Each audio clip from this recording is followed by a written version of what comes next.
Hi, in this video we're going to take a look at glomerular histology. Histology is the study of the microscopic anatomy of cells and tissues. So we are going to be looking at the glomerulus really close up. I'll start by drawing a glomerulus.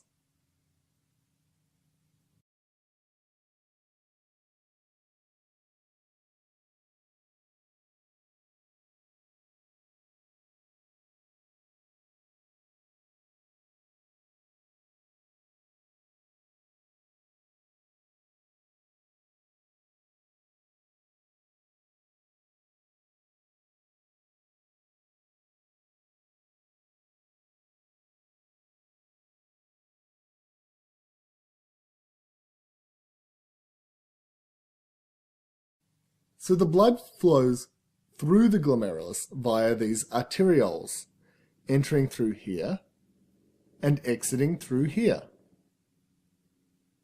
The blood is filtered in the capillaries inside the glomerulus and the filtrate flows out here. The glomerulus is surrounded by the Bowman's capsule, which is made of epithelial cells, which we call parietal epithelium. Epithelium is one of the four basic types of tissue, the others being muscular, nervous, and connective tissue. And epithelium lines the surfaces of structures of the body. Now, between the parietal epithelium and the capillaries, we have Bowman's space. This is the area into which filtrate collects before flowing into the proximal tubule. As we discussed in the last tutorial, these are the afferent and efferent arterioles, and they can constrict and dilate in order to regulate the rate of filtration, known as the glomerular filtration rate, or GFR.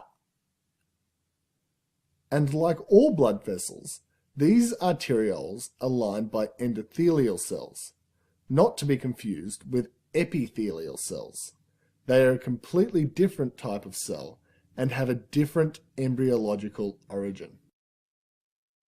Now this area here is the beginning of the proximal tubule, and it has these characteristic brush border epithelial cells, presumably to increase the surface area of the cells. And this allows for greater reabsorption and secretion of solutes and water.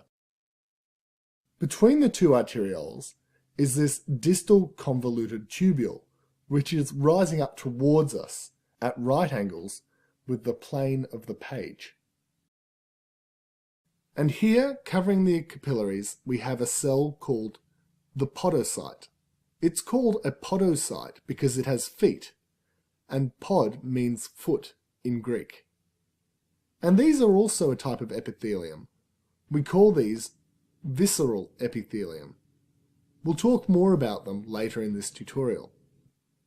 Between the distal convoluted tubule and the glomerulus, there is a highly specialized group of cells called the juxtaglomerular apparatus. Again, not to be confused with the juxtamedullary nephron, which is something else entirely.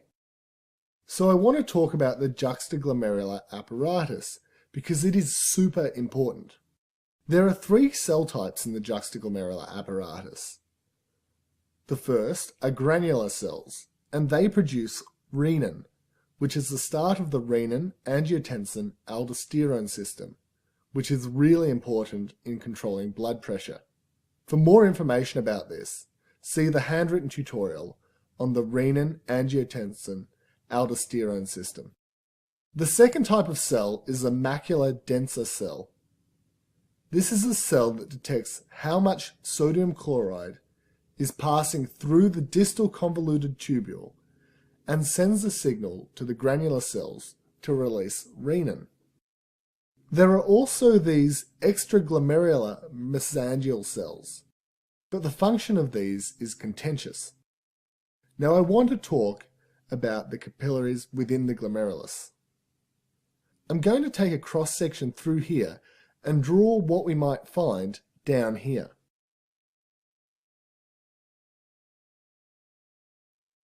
So there are three types of cell involved here. The first is the capillary, which again is an endothelial cell. And these are attached to mesangial cells, which are like the scaffolding for the capillaries in the glomerulus. They can actually contract and relax to alter the glomerular filtration rate. The third type of cell is this podocyte, which we saw before, covering the whole capillary network.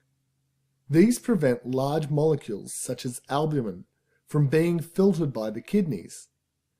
And they too can contract and relax to increase the gaps between them and increase and decrease the glomerular filtration rate. And that's an overview of the histology of the glomerulus. For more free tutorials and the PDF of this tutorial, visit www.handwrittentutorials.com.